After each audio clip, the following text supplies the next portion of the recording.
qiyomat kunining dahshatli manzaralari bilan tanishamiz.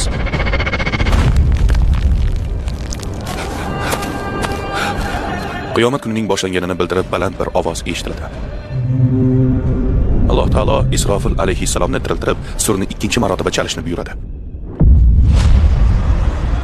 Sirot ko'prigi hisob-kitob tugagach, jahannam uzra jannatga olib boruvchi ko'prik quriladi. Ikki tomonida ilmoqlar osilib turibdi. Har biri o'ziga buyurilgan kishini ilib olish uchun tayyor. Yo'q! Yordam beringlar!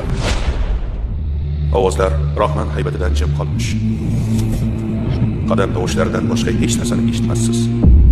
Bu kunda ularning og'izlariga uramiz. Nima kasb qilganlari haqida bizga qo'llari so'zlar, oyoqlari guvohlik berar. Ana endi hammasi boshlanmoqda. Va sur chalindi. Bas, ularning hammalarini jamladik.